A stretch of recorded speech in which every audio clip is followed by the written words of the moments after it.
Okay, baru nak start dia dah saya punya komputer hang. Okey, sambung balik. Nombor 1, bundarkan 0.00080152 betul kepada 3 angka bererti. 3 angka bererti senang je. Yang kalau petik puluhan kat depan, kosong kat depan, kita ambil nombor yang pertama bererti adalah nombor pertama yang ada ertinya. Ayat dia kan. Ni tak ada erti, tak ada erti, tak ada erti. Ini angka yang pertama yang ada ertinya. Jadi dia nak 3 angka bererti, maksudnya 1, 2, 3 macam tu. Kan? Kemudian kena tengok orang sebelah lah macam biasa. Orang tengok orang sebelah ni untuk kita nak bundarkan. Kalau kamu tengok 5 maksudnya kita kena buat apa? Tambah 1. Dapat jawapan kita adalah 0.00802. Jawapan D. Itu kita panggil dia membundarkan angka bererti. Boleh Kamu tak faham tanya terus kan? Ini soalan ni saya rasa dalam SPM tahun ni dah tak ada kot. Ini soalan terlalu senang. Tekan kalkulator je pun. Kan? Kamu ambil kalkulator, kamu tekan, kamu tu dapat. Saya tak ada kalkulator. iPad saya ni boleh pakai ke?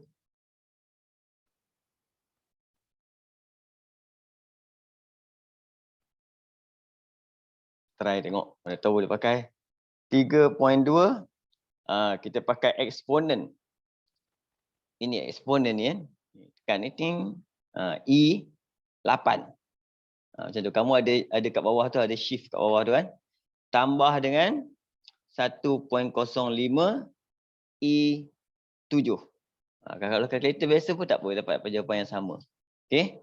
Tapi dapat jawapan dalam bentuk nombor macam ni. Jadi kita kena kira lah. Contoh saya kira kat sini. Dan kita akan ambil 3.305 nombor dia. Jadi A ataupun B sini. Okey. Berapa? Kita tengok titik dia. Sini titik dia asal dia akan jadi 1, 2, 3, 4, 5, 6, 7, 8. Jadi maksudnya 3.305 darab 10 kuasa 8B. Okey. Nasib baik iPad ni boleh conteng lagi. Ni kalkulator saya hari ni. Kan besar kan. Okey. Nombor 3 sama juga. Cuma nombor 3 ni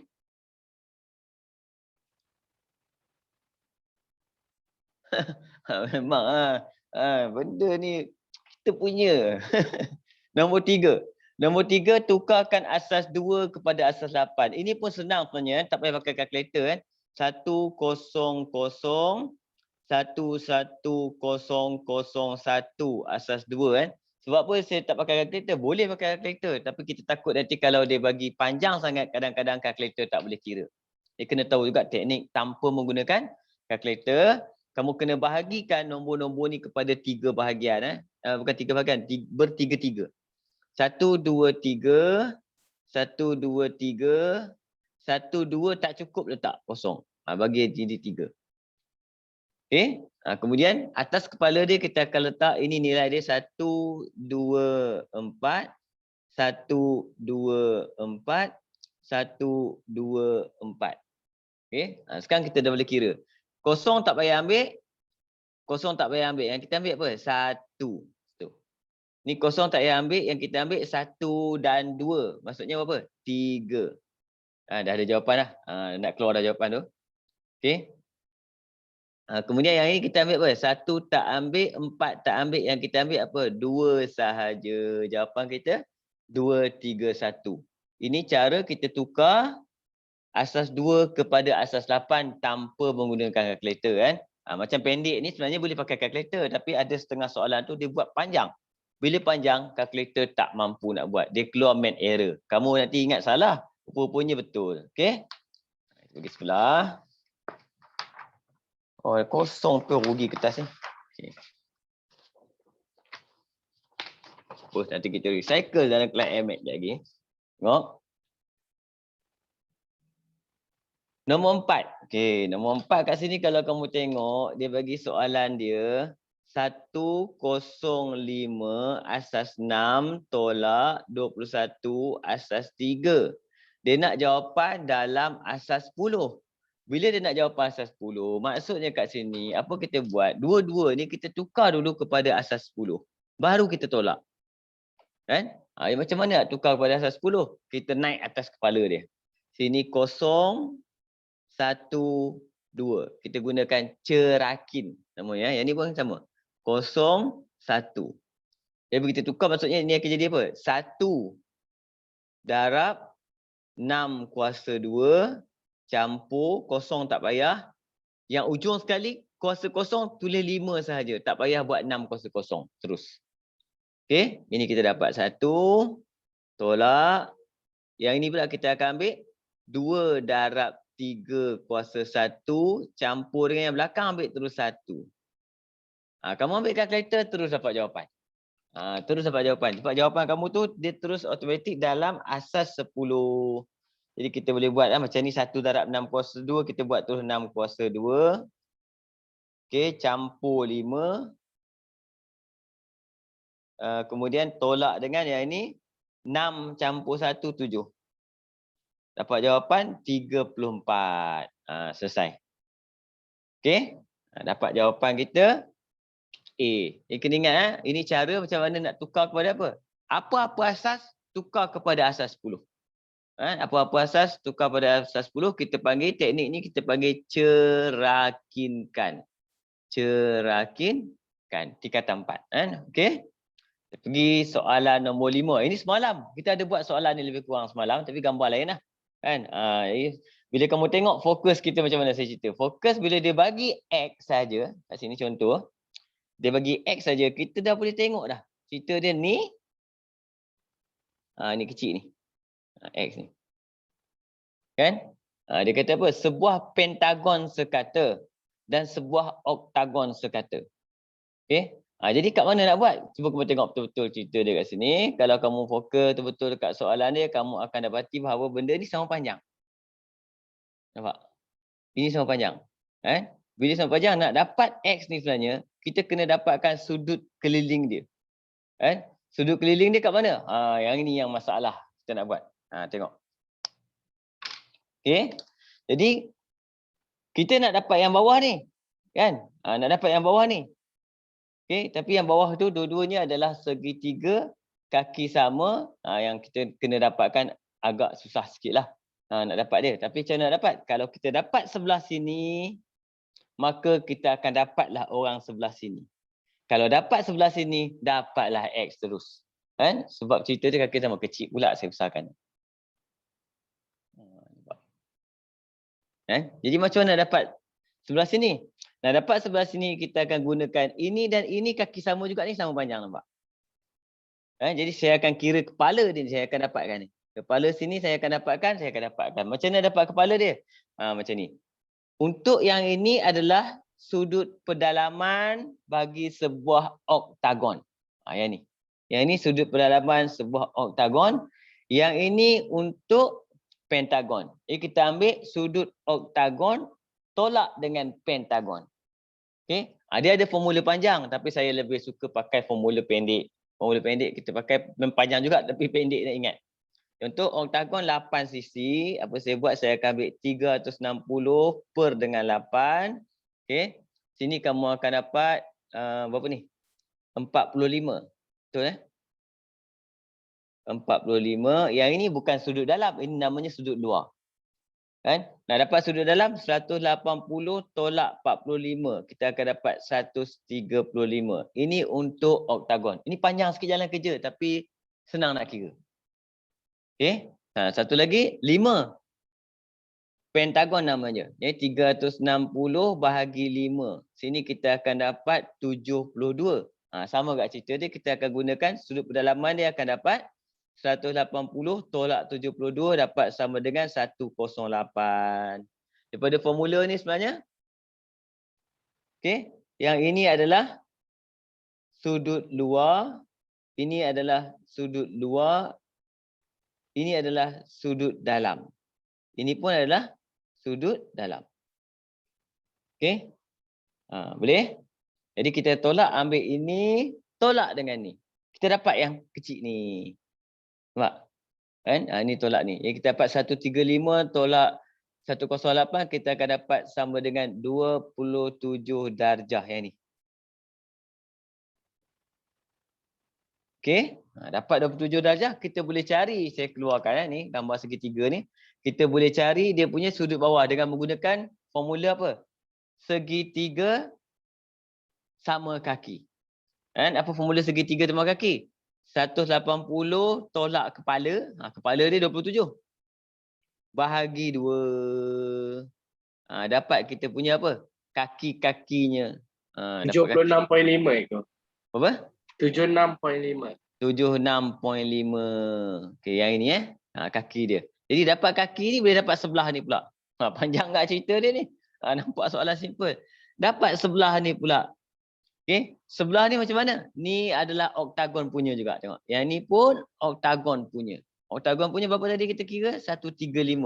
Jadi 135 tolak 76.5. Berapa sebelah ni? 58.5. 58.5. Mana-mana nombor yang ada ni confirm salah dah. Kan? Okey. Yang ni sekarang nak cari X.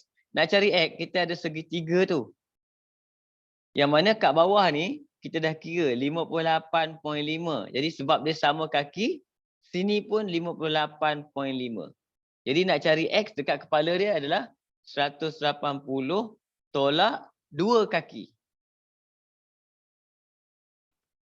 Kamu tekan kalkulator, akan dapat jawapan 63. Okey? Susah juga, bukan senang nak buat. Nampak je kadang-kadang macam semalam dia terpisah, dia senang sikit. Sekarang segitiga tercelah tu, dia payah sikit. Jadi ini antara soalan melibatkan poligon. Kan? Poligon. Tapi sebenarnya poligon ni nak senang, dia panjang sebab kita tak hafal. Dia panjang kalau tak hafal. Kalau hafal senang. Kalau kamu hafal, dalam SPM biasanya dia tak banyak. Dia paling dahsyat pun segitiga, segi empat, pentagon, banyak juga ni. Okey, heksagon, kan? Dengan oktagon. Jarang dia bagi soalan yang 7 gon tu. 7 gon apa nama 7 gon? Heptagon. Dia jarang. Yang ini 180, 360 jumlah dia, kan? Yang ini 540 jumlah dia, 720 jumlah dia, 900. Bukan 900 ni. Ni berapa? 1080. Jumlah dia. Okey, untuk sudut pedalaman dia, kalau segitiga 60, 90. Yang ini 108. Kan? Ni 120. Okey. Yang ini 135. Kalau kita hafal laju sikit. Tapi kalau tak nak hafal pun tak apa. Guna hafal je formula yang saya bagi kamu. Iaitu paling senang adalah formula untuk sudut luar. Sudut luar sama dengan 360 per dengan bilangan sisi. Mana sudut luar? Kalau dia bagi macam ni, semua ni tarik ni. Tarik, ni sudut luar. Tarik, ni sudut luar. Tarik, ni namanya sudut luar. Nampak? Tarik, sudut luar. Nampak? Kan? Itu nama. Sudut luar kita kena tarik pada salah satu sisi. Tarik, dapat sudut luar. Okey? Boleh? Jadi kamu boleh tengok balik. Kita pergi soalan nombor 6. Okey, hari ni topik tingkatan 4. Antara berikut yang manakah punya bilangan darjah supaya satu graf dapat dilukis? Sudah dia main bilangan darjah satu graf dapat dilukis. Okey, kita senangnya kita kira dia. Ada berapa? Yang dia bagi titik ni apa? Satu ni apa? Ini titik. Bilangan titik dia. Titik tu apa darjah ada. Okey? Jadi semuanya ada 5. Kan? Dia formula kita lebih kurang sama je. Bilangan darjah sama dengan 2 kali bilangan tepi sebenarnya. Kan? Dan bilangan tepi biasanya dia boleh jadi sama dengan bilangan titik. Nampak? Bilangan tepi. Contoh kalau kita buat segitiga pun, kamu tengok. Nampak? Ni. Contoh kalau dia sambung lah. Kan? Ini dapat lukis satu graf. Ini namanya satu graf. Okey. Nampak? 3 titik ada 3 tepi. Dia boleh jadi Tadi boleh jadi macam ni pun kita panggil graf juga kan. Nampak? 3 titik ada 2 tepi. Tapi biasanya macam tu. Okey. Jadi saya anggap ni kalau 5 ni maksudnya jumlah dia mesti biasanya kita boleh buat paling dahsyat lah. Paling dahsyat 10. Bilangan darjah dia paling dahsyat 10. Sekarang kita kira dulu bilangan darjah dia, tak apa. Kira dulu. Yang ini berapa? 1, 2, 3, 4, 5, 6, 7. 1, 2, 3, 4, 5, 6, 7, 8. 1, 2, 3, 4, 5, 6, 7, 8, 9. 1, 2, 3, 4, 5, 6, 7, 8, 9. Okay. Kita kira dia paling dahsyat 2 kali ganda. Okay. Sekarang soalan dia antara berikut yang manakah mempunyai bilangan darjah supaya satu graf dapat dilukis. Sekarang macam mana? Kita tengok. Bilangan darjah.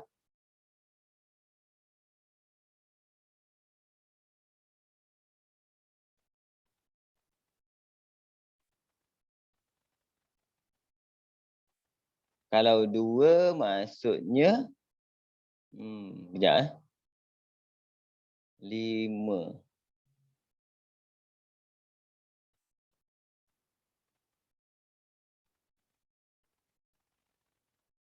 Macam mana nak buat formula bagi kamu sekejap. Okey. Oh, saya faham. Baru saya ingat Okey. Bila kita ambil bilangan ni, bilangan darjah, bila ada 2 kat sini, nombor 2 kat sini maksudnya, nombor 2 kita darablah macam mana pun bilangan tepi dia. Kamu darablah dengan apa bilangan tepi semuanya. 2, nombor 2, darab dengan apa pun, dia mesti akan dapat nombor kita panggil genap. Darablah macam mana pun. Nampak? Jadi bilangan darjah kita, biasanya dia mesti nombor genap. Dia tak boleh nombor ganjil. Sebab formula kita adalah 2 kali tepi. Tepi 1, bilangan darjah 2. Tepi 2, bilangan darjah 4. Nampak dia macam tu. Nampak? Kalau 3, dia akan jadi 6. Dia tak boleh jadi 7, tak boleh jadi 9, tak boleh jadi 9, tak boleh jadi. Dia mesti apa? 8. Baru saya ingat. Sebab formula dia boleh buatkan apa? Ada nombor 2 kat sini. Jadi apa-apa nombor, darab dengan nombor 2, dia mesti menghasilkan jumlah darjah dia mesti nombor genap. Nampak? Okey? Boleh? Tengok Ni kena ingat ni formula ni selalu kita guna. Bilangan darjah sama dengan 2 kali bilangan tepi. Okey? Nombor 7. Dengan darjah 2 menunjukkan beberapa garis lurus. Kan? Okey, nilai X, hitung nilai X. Okey, yang ini dia melibatkan garis selari. Ini ada garis selari, ini ada garis selari. Kita nak cari nilai X kat sini kan. Okey. Jadi macam mana nak buat? Sebenarnya kita boleh tambah garis selari. Cara dia kena tambah garis selari. Susah juga kan. Okey. Macam mana nak tambah garis selari? Kita boleh tambah. Tambah bagi jadi selari dekat mana? Dekat poin-poin yang tak ada garis selari. Contoh sini tak ada poin, kita tambah poin. Tambah. Sini tak ada poin, tambah. Tambah. Maksudnya kita akan dapat sekarang ni ada 4 garis lari. Okey? Sekarang kita perhatikan yang pertama dulu. 39. Bila garis lari, dia jadi zigzag sini. Jadi kalau sini 39, maka dalam ni pun 39. Situ. Dapat seko. Okey. Sekarang kita tengok bawah pula. 117. Okey. Belah sini macam mana pula? Ini kita panggil dia sudut apa? Sudut pedalaman. Tadi zigzag. Ini sudut pedalaman. Bentuk apa? U.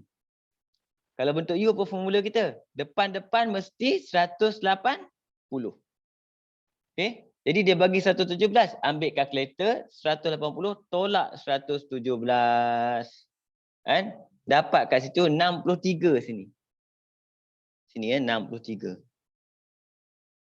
Okey. Bila dapat sini, sekarang baru kerja kita melengkapkan.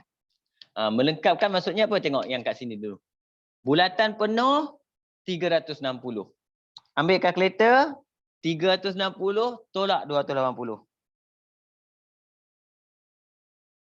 Kemudian tolak lagi 63. Dapat 17 belah sini. Bila sini 17, kita lengkapkan ke atas sini pun 17. Nampak? Sebab tu kita kena tambah garis lari kat situ. Kan? Sekarang dah boleh kira X. Macam mana X? Macam tadi juga. Bulatan penuh 360.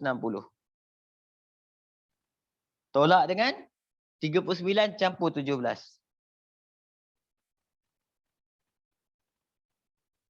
Dapat 304. Okey? Dia punya key dia sebenarnya bukan macam mana nak kira jawapan. Key dia adalah apa? Garis lari yang kita tambah. Kita tambah je garis lari, terus kita ingat formula kita ada zigzag, ada F, ada U dan ada C. Tu kena ingat. Boleh Okey? Tengok.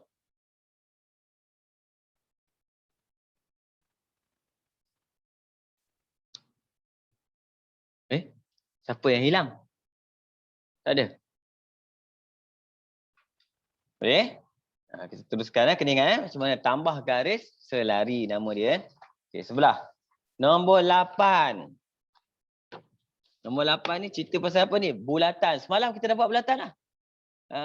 Kalau kamu ingat saya bagi tahu semalam, bila nak start buat bulatan, kita kena tengok satu perkara penting, iaitu apa? Tangent. Ingat mula-mula tengok apa? Tangent nombor 1. Mana tangent? Sini. Bila tengok tangent, tengok apa? Formula pertama dalam tangent adalah tangent kalau jumpa dengan pusat, dia mesti 90 darjah. Tangent jumpa pusat. Mana ada tangent jumpa pusat? Nampak? Ni. Ini 90 degree. Automatic. Okay. Satu lagi tangent segitiga ni tak ada. Dia tak ada segitiga. Ada. Oh, ada. Saya tak perasan segitiga tu ada. Kan? Tengok. Yang kedua, bulatan tangent. Kemudian ada satu segitiga daripada tangent ni, dia jadi segitiga. Tak kisahlah kat mana pun. Syarat dia segitiga tu mesti menyentuh semua tepi-tepi bulatan. Okay? Menyentuh tepi-tepi bulatan. Kat sini saya nampak ada satu. Ada satu segitiga yang ada kaitan dengan tangent, menyentuh semua tepi-tepi bulatan. Segitiga dia yang ini. Itu segitiga dia nampak. Dia menyentuh semua tepi-tepi bulatan, nampak? Sentuh tepi. Okey. Kemudian kita tengok maklumat tentang nombor pula. Dia bagi apa? 74. Dia bagi sini 74. Jadi apa kita boleh buat kat situ? Tengok jom. Macam minggu semalam saya ajar kamu. Sebenarnya dia ada. Yang ini paling favourite. Sudut di lilitan. Sudut di pusat. Sebab apa? 2 kali ganda. Kalau yang ini X, yang ini 2X. Yang ini paling favourite lah soalan ni. Kamu cuba tengok benda tu. Ada tak wujud kat situ? Sebenarnya kalau kamu tengok betul-betul, kamu akan nampak. Sini. Tengok. Saya keluarkan. Okey. Tak apa jelas. Kita keluarkan bagi nampak. Benda tu je yang terlibat dari siapa. Ni 74. Sudut di pusat. Sudut di lilitan ni, yang ni. Nampak? Tengok gambar ni. Sini sebenarnya kawan dia. Itu namanya sudut di lilitan. Kalau sini 74, sini akan jadi 37. Okey, boleh nampak? Sini 37. Okay, itu satu cara nak pakai. Dia ada banyak cara nak kira ni. Saya tahu Sapuan dia kira macam lain. Okey. Kalau pakai ni, terus kita boleh guna yang ini.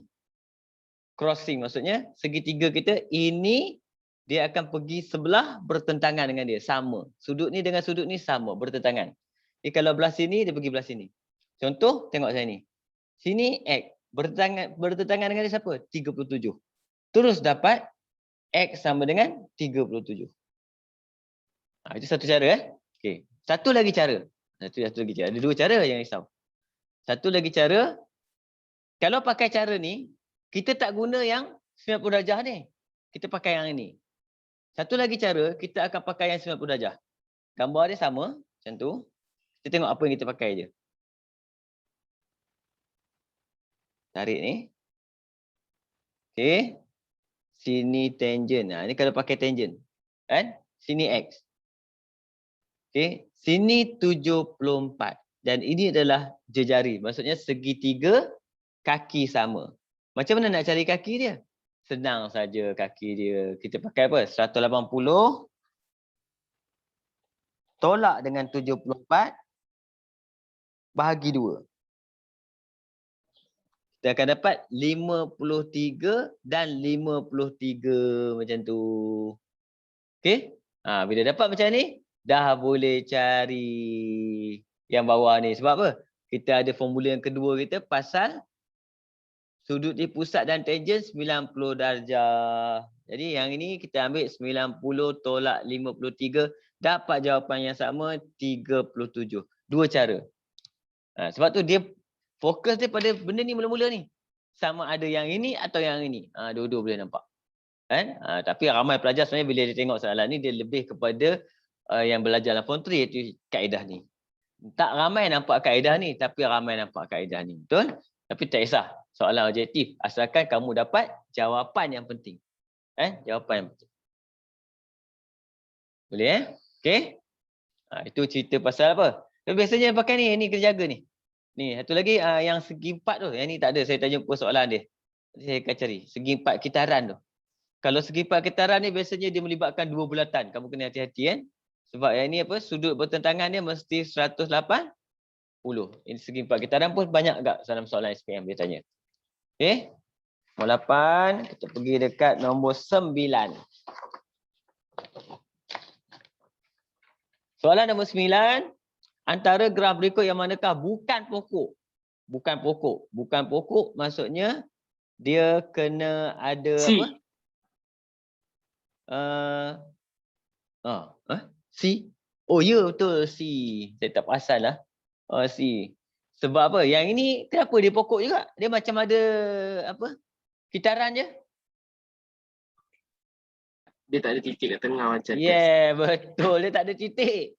Kan? Dia macam dia bukan dia tak bertemu, maksudnya dia tak kitar semula. Kan? Dia lalu ke bawah. Macam tu. Dia lalu ke bawah. Yang ini dia kena stop kejap, maksudnya dia boleh patah balik. Kita tak nak benda tu. Kita tak nak benda pokok ni dia tak boleh ada kitaran macam ni, pergi sini dia boleh pergi sini. Ni tak boleh sebab dia lalu kat bawah, sebab tak ada titik sini. Dia terus. Kan? Apa syarat pokok? Apa syarat pokok? Nombor 1 apa? Dia kata semua titik mesti bersambung. Tak boleh ada seorang-seorang dia pergi tepi tak nak sambung. Degil, tak boleh. Kan? Yang kedua, tidak boleh ada kitaran. Itu yang paling obvious sekali lah. Syarat dia mesti semua titik bersambung, tak boleh ada kitaran. Okey? Kita sambung. Seterusnya, tengok nombor 10 sebelah. Nombor 10, ini jawapan mana ni? Ni ada kitaran sini Okey. Nombor 10, dalam rajah di bawah, ada dua segitiga bersudut tegak. Bila dua segitiga bersudut tegak, automatik dua perkara kita boleh gunakan.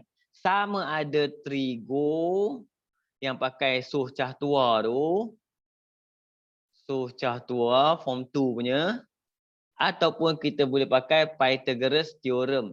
C kuasa 2 sama dengan A kuasa 2 campur B kuasa 2 tu. Dua benda boleh guna apabila ada segitiga bersudut tegak. Sekarang kita isi dulu. Apa maklumat dia bagi Saya akan isi kat situ berdasarkan pertama nisbah. Trigo ni kita panggil dia nisbah. Nisbah trigonometri benda ni. Sin X ni 35 ni maksudnya nisbah trigonometri. Siapa punya? X yang punya. Okey. Jadi soh maksudnya apa? Opposite hypotenuse. Di dekat X ini depan dia. Depan dia namanya opposite. Yang paling panjang namanya hypotenuse. Yang bawah A. Jadi saya akan isi kat situ. Dia bagi O3. H kita 5. Ini dia bagi nisbah. Okay. Bila kita nak dapat nilai sebenar, kita kena tengok seorang nilai sebenar yang ada. Dia bagi 10. Nilai nisbah kita 5. Maksudnya macam mana nak dapat nilai sebenar? 5 ni merah ni kena darab 2. Bila sini darab 2, automatik sini pun kena darab 2. Jadi sini akan jadi nilai dia apa? 6 Kan? Dan sini bila dapat macam ni kita boleh buat apa? Pythagoras theorem. Kita boleh lengkapkan. Pythagoras theorem kita 3, 5, sini 4. Jadi nilai sebenar kita darab 2, yang bawah ni adalah 8. Lengkaplah segitiga yang pertama. Okey. Soalan minta LM. Jadi kita akan dapat kat sini dia kata J pula adalah midpoint, titik tengah. Kalau sini 6, sini pun 6. Okey. Jadi kita ada satu lagi segitiga untuk kita lengkapkan. Dengan menggunakan Pythagoras theorem. 15, 12. 15, 12 kalau kamu tak tahu kita pakai formula. 15 kuasa 2 yang paling panjang ini paling panjang sama dengan 12 kuasa 2 campur dengan X kuasa 2. Ni tak tahu. X. Kita nak cari. Okey, jadi kita boleh pindah 15 kuasa 2 tolak 12 kuasa 2 X sama dengan apa? Punca kuasa buat kurungan. Tekan kalkulator. 15 kuasa 2 tolak dengan 12 kuasa 2. Sama dengan 81. Punca kuasa 2 kita akan dapat 9. Jadi sini akan dapat 9. Jawapan kita sekarang ni adalah panjang LM. LM adalah 9B. Okey. Cerita dia jalan kerja yang kita gunakan untuk selesaikan soalan trigonometri. Cuma topik ni sebenarnya kita dah belajar dalam tingkatan 3 atau tingkatan 2. Cuma ditambah baik dalam tingkatan 5. Tingkatan 5 ada belajar balik. Okey. Nombor 11. Nombor 11 siapa yang tak dapat buat hari ni? Siapa yang tak dapat buat dah? Okey. Tak apa, kita tengok dulu. Heksagon M ialah imej bagi heksagon M. Maksudnya ini jadi ni. Ni jadi ni. Dia kata apa? Di bawah putaran yang sama. Di bawah putaran yang sama. Ni jadi ni. Di bawah putaran yang sama. Okey. Cari koordinat imej bagi titik N di bawah putaran yang sama. Okey, ni soalan ni kalau objektif. Kita boleh plot dulu. Contoh A kat mana? Negatif 2, 1. Ini A. Kemudian mana lagi? Kemudian B. 0, negatif 1. Sini B. Kemudian C. 0, 1. C. Kemudian D. 2, negatif 1. D. Okey. Cuma problem dia kat sini kita nak tahu mana tu jawapan kita. Kan? Kat mana? Sebab dia cerita pasal putaran, kita perlu dapatkan dia punya pusat. Mana pusat putaran kita? Pusat putaran paling senang saya ajar kamu nak dapat, sambung saja dua benda yang sama. Yang paling senang kita cam. Yang mana kita senang cam antara benda yang sama? Saya senang cam buntutnya. Sebab dia seorang macam ni tajam, lebih kurang je tajam dia orang ni kan. Dia seorang je. Ni dengan ni sambung. Saya nak cari pusat sambung. Bila kita sambung, kita akan dapat tengah. Nampak? Dan pusat mesti apa? Sini ke sini, atas bawah, kiri kanan mesti sama. Mesti sama panjang. Maksudnya kalau sini 3, sini 3, sini pun kena 3. Okey? Jadi bawah pun 3. Jadi pusat kita calon-calonnya atas dan bawah. Tapi dia kata pusing mana? Ini jadi ni. Ini jadi ni kita boleh tengok. Mana satu pusat kita? Saya ambil ni. So, jadi ni nampak. Ni jadi ni. Jawapan kita. Kalau ni jadi ni tak betul. Dia jadi tak betul. Segitiga ni pergi sini tak jadi gambar dia. Kan? Nak confirmkan lagi, kamu kena tekap. Nak confirmkan lagi, tekap.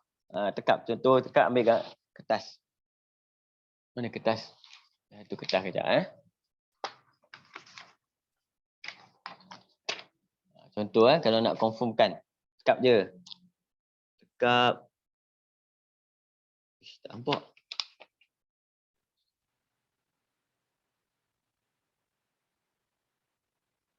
Nampak.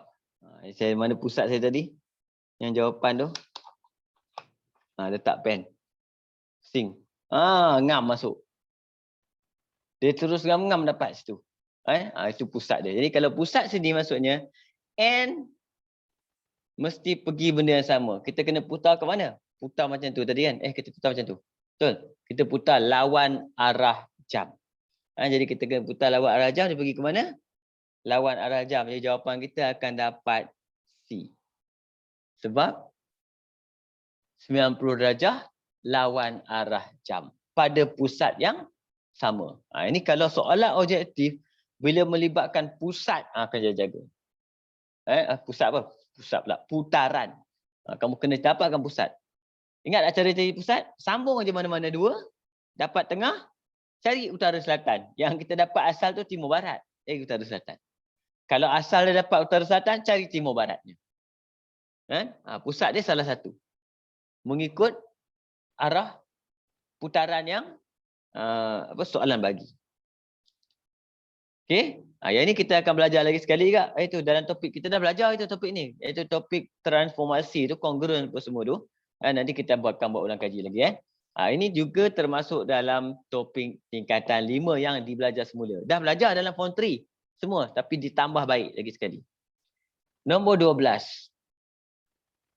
Rajah 6 menunjukkan segitiga KLM. Antara segitiga berikut yang manakah adalah kongruent? Kongruent. Kongruent yang pertama sudut. Kongruent paling senang adalah sudut. Okey, kita tengok sudut dulu. Kita lengkapkan cerita dia. 26, 116, berapa seorang lagi ni? Okey, ambil 180. Tolak dengan 116. Tolak dengan 26. Kita akan dapat sini 38. Kalau ada gambar yang sudutnya sebiji macam tu, dikira kongruent dulu. Kongruent dari sisi sudut, baru kita tengok panjang dia. Kita tengok. Tengah dia mesti 116. Okey, yang ni cantik. 116. Sekejap nak tulis. Yang ini dia bagi 26 je. Okey, 26 je kejap lagi. 116, 26. Ni okey, boleh. Sudut dah okey. Ini 26, 116 pun okey. Dia bagi sudut sini jadi automatik akan jadi apa ni? 20 38. Okey. Cuma gambar dia pelik. Gambar dia pelik ni. Ini nak jadi kongruent sebenarnya cerita dia. Dia ada banyak syarat tau. Banyak syarat yang kamu tengok dekat buku teks tu berlambat. Jenuh lah hafal. Dua tepi, satu sudut. Sudut akan panjang lah banyak cerita dia. Saya tengok susah cerita dia. Jadi kita tengok satu-satu. Tengok yang ni dulu. Tengok yang ni dia bagi apa? 12 ni duduk kat mana? 12 ni duduk antara 26 dengan 116. 26 dengan 116 ada 12. Nampak? Dia terus, kita panggil dia, terus segitiga dia menjadi segitiga yang sama. Jawapan tu dapat. Terdapat kongruent. Okey, sebab dia duduk benda yang sama, tempat yang sama. Confirm terus. Cuma dia bagi sudut tu tak lengkap. Okey? Yang ni kita panggil dia dalam formula tu, yang ni dia bagi apa? Sudut apa? Angle side apa benda lah. Yang tu susah nak hafal. Saya pun tak hafal benda tu. Cuma kalau kamu tengok kat sini, kat sini dia lebih kurang sama. Dia duduk dekat 26. Ada 12. Okey. Cuma dia bagi panjang sisi dia 9. Yang kita kat sini tak ada pun 9. Nampak? Tak ada cerita pasal 9. Jadi kita tak boleh tentukan bahawa ni dengan ni adalah kongruent sebab benda ni tak ada pun cerita 9. Kita dapat buat. B. Okey. C. Ni pun sama cerita dia. Mana tiba-tiba 26 dengan 119, 20 sepatutnya 12. Tiba-tiba keluar apa? 20. Ini sah confirm dah out dah. Yang ini betul. Kedudukan dia 38, bukan. Oh sorry. Dia bagi dekat 38 116. Kita punya duduk dekat 26 116. Dia bagi dekat 38 116 12. Ni pun out. Itu salah satu kita nak tengok cerita pasal kongruent. Kalau nak hafal syarat dia banyak-banyak tu susah juga. Sebab tu saya lebih suka daripada yang kongruent ni, saya kena ambil gambar rajah yang serupa. Kan? Cuma beza, saya lupa beritahu, itu pun saya silap aja. Apa beza congruent dengan serupa? Okay. Congruent ni, dia ada banyak syarat. Yang penting sudut dia sama. Sudut dia sama dan saiz dia tak boleh berubah. Saiz dia mesti sama, congruent. Serupa, sudut sama tapi saiz boleh berubah. Yang serupa ni kita boleh buat kat dia, kita boleh jadikan dia, kita boleh buat apa? Pembesaran kat dia. Dia boleh ada skala dia, pembesaran dia. Okey, ni untuk serupa. Congruent tak boleh. Congruent dia mesti sudut sama ataupun panjang sisi sama dan saiz dia mesti bentuk dia samalah. Mesti sama. Kan? Okey, itu beza antara congruent dengan serupa. Okey. Tengok nombor 18. Ni dah senang dah. Belakang-belakang ni semua hanya melibatkan apa ni?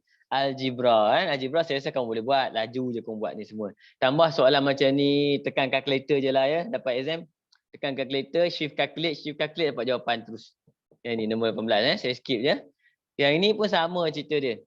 Kan, hitung nilai R apabila P sama dengan 2. Gantikanlah sahaja. Aduh, sedih betul soalan macam ni. Kan? Ini gantikan saja. Pindah-pindah dapat R. Ini senang. Okey. Yang ini pun boleh buat juga. Cuma yang ini indeks ramai juga kadang-kadang sangkut. Algebra ni senang ni kamu kena cakap.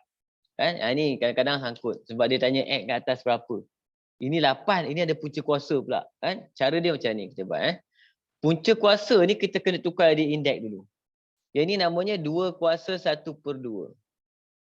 Kuasa X sama dengan 8 pun kita kena tukar jadi 2 juga. Kan? Iaitu 2 kuasa 3. Macam tu. Kita kena samakan asas bawah dia. Bila dah sama, kita dah boleh potong dah. Bila kita potong, yang tinggal apa? X/2 sama dengan 3. Dapat terus X sama dengan 2/3, 6. Habis. Cerita dia sebenarnya algebra. Ini semua dalam bidang apa? Dalam bahagian indeks. Dalam bahagian indeks. Ini senang. Okey. Dengan syarat apa? Kalau indeks nak selesai dia, paling senang samakan dulu asas dia. Dalam ADMAT ada, dalam MAT pun ada. Okey. Ini pun indeks juga. Dia suruh apa? Simplify. Permudahkan. Ini senang je. H. Ada kurungan, selesaikan dulu. H kuasa 2, K negatif 3, bawah dia masuk H negatif 2, K 3 dengan negatif 2, negatif 6. Okey, negatif naik atas akan bertukar menjadi positif. H 2 campur 2. K negatif 3. Negatif naik atas akan bertukar menjadi positif. Baik, jawapan kita akan dapat H 4, K 3. Jawapan mana? D. Okey. Ini soalan apa? Ketaksamaan. Macam algebra, macam linear, cuma kena perhatikan kalau simbol ni boleh bertukar.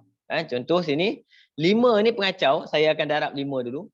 2 tolak X campur dengan 10, 5X. Ini saya guna teknik apa? Darab semua orang dengan 5. Lepas tu kita pindahkan. Nak pindahkan apa? Yang ada X mesti dikumpulkan di sebelah kiri. Jadi sini saya kumpulkan tolak X, tolak 5X, 2 campur 10, 12. 12 pindah sebelah akan jadi negatif 12. Okey, sini kita akan dapat negatif 6X lebih besar negatif 12. Okey, kat sini penting. Bila kita potong negatif 6 bawa ke sebelah, maka berlakulah benda yang kita panggil dia bahagi dengan negatif. Bila bahagi dengan negatif, maka simbol ni akan bertukar. Negatif 12 per negatif 6. Jawapan kita akan dapat X2C. Hati-hati soalan lebih kurang je. Jawapan pun lebih kurang je. Bila akan bertukar simbol dia? Kalau kita bahagi dengan negatif. Okey?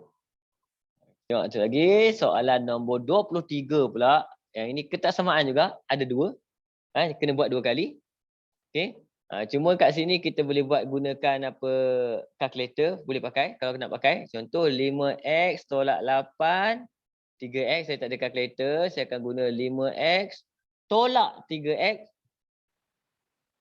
8, nampak? Dia tak ada berubah apa-apa, simbol tak ada berubah. Sebab apa? Sebab kita tak buat pun bahagi. Jadi kita akan dapat ni 2x 8 x 4, nampak? Kita bahagi tapi bahagi dengan nombor positif. Nombor positif tak ada efek. Jadi jawapan ni tengok dulu. X kita mesti lebih besar daripada 4. Jadi kita tengok. Boleh ke ada 4? Tak boleh. Sebab dia kata lebih besar daripada 4. 4 tak boleh. Ni tak boleh lah. Tinggal 2 orang lagi. Okey, tengok seorang lagi. 4 tolak 3x per 2 negatif x. Yang ni cara macam tadi. Nampak? Ada 2 kat bawah. Darab semua dengan 2. 8, 3x, 2x. Semua orang. Kumpulkan x. Negatif 3x tambah 2x. Negatif 8. Nampak? Belum berlaku bahagi. Kita hanya pindah tambah tolak je. Sini akan dapat negatif x. Negatif 8. Kat sini baru kita tukar negatif ni ke bawah, bahagi dengan negatif. Kita akan dapat x bertukar jadi 8. Maksudnya 8 kita ambil. Sebab apa? Ada sama dengan C. Okey. Yang ini nombor 24. Ini topik tingkatan 4. Tingkatan 4. Okey.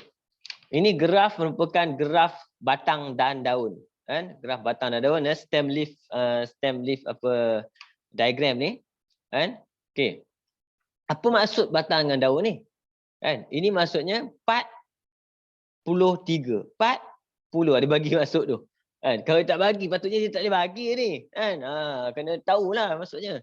Okey, cari julat antara kuartil.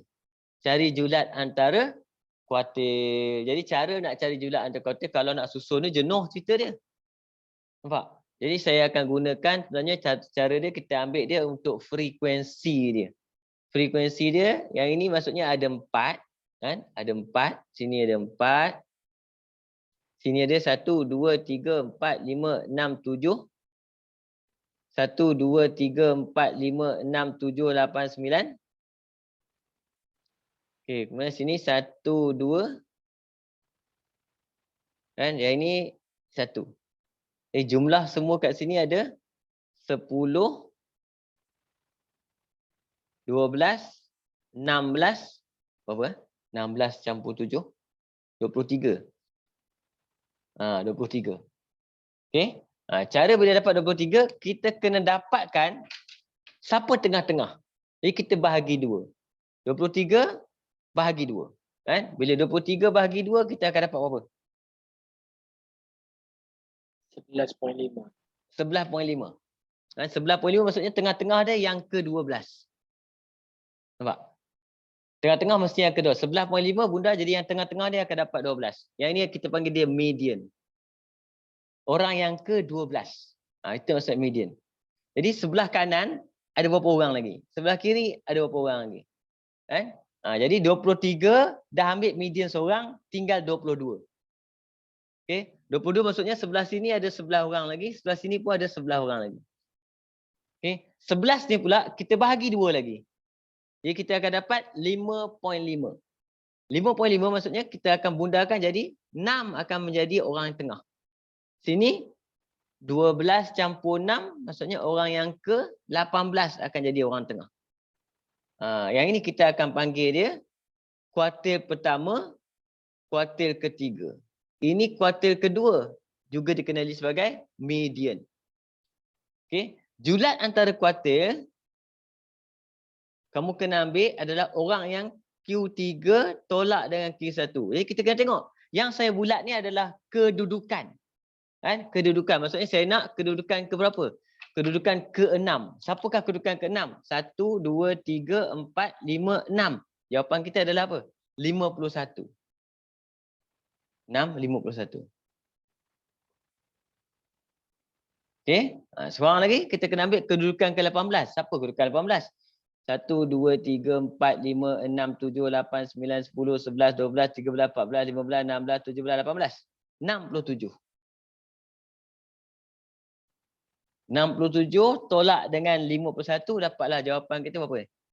16. Ini kita panggil dia julat antara kuartil. Antara dalam topik tingkatan 4 kamu ni, tingkatan 4 belajar benda ni, kan?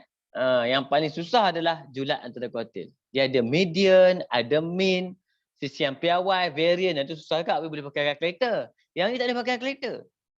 Problem dia, julat antara kuartil kamu kena faham. Okay? Ini kalau 23 orang. Nampak? Contoh, kita ambil contoh. Masa ada sikit lagi insyaAllah. Kalau saya jadikan dia 10 orang aja. Okay, kalau 10 orang.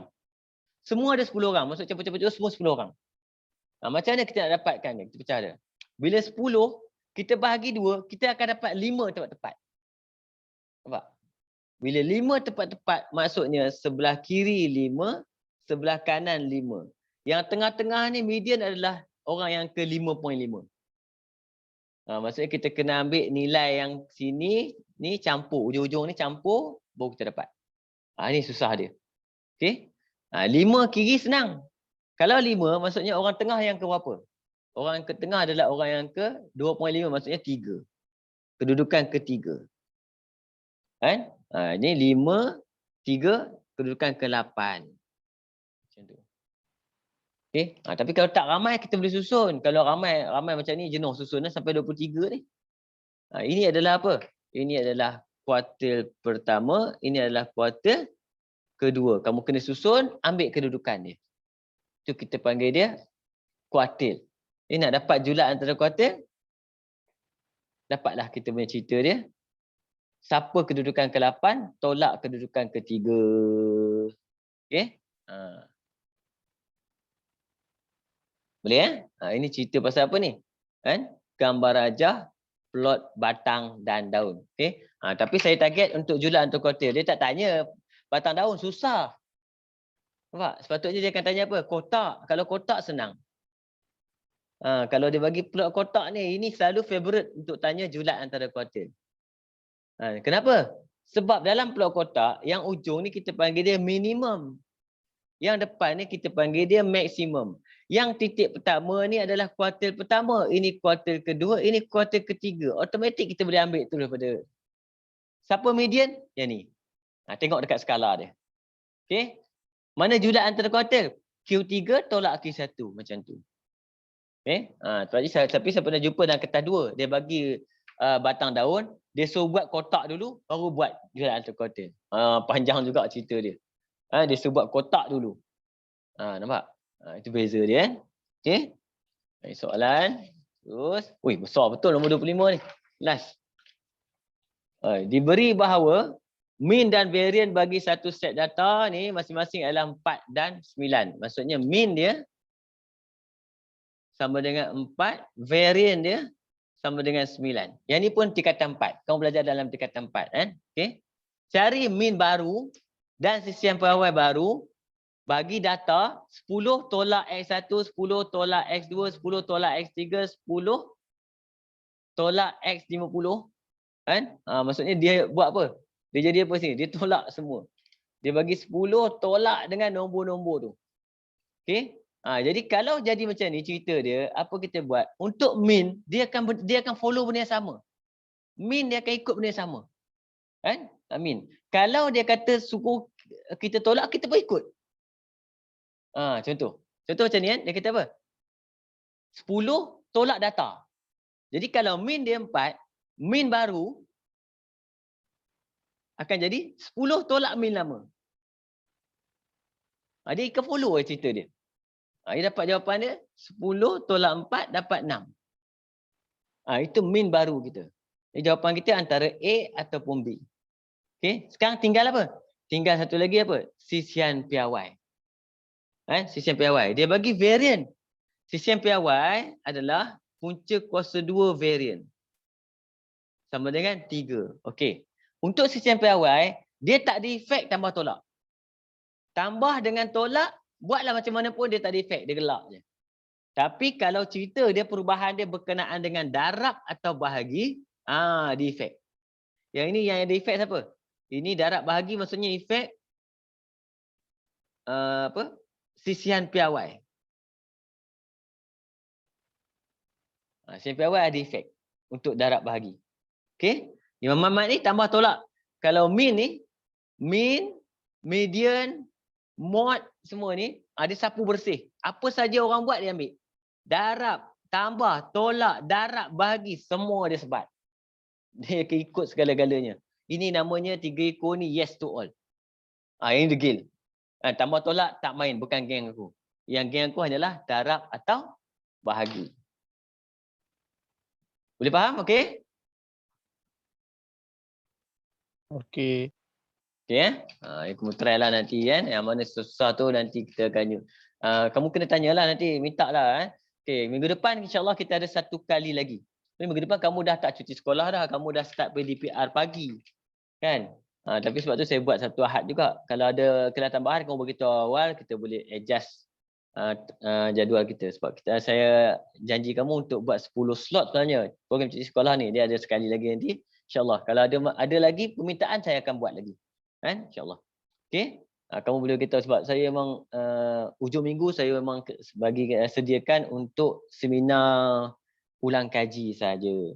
Ulang kaji kan, sebab kita perlukan kerap kali ulang kaji supaya tak lupa. Jadi kita rehat kejap 5 minit. InsyaAllah kita jumpa lagi sekejap lagi untuk kelas matematik tambahan pula kan. Yang ambil matematik tambahan boleh ambil kertas, ready semua. Soalan saya pun dah ready nanti. Kita rehat kejap. Kita jumpa lagi sekejap lagi. Assalamualaikum warahmatullahi wabarakatuh. Waalaikumsalam cikgu.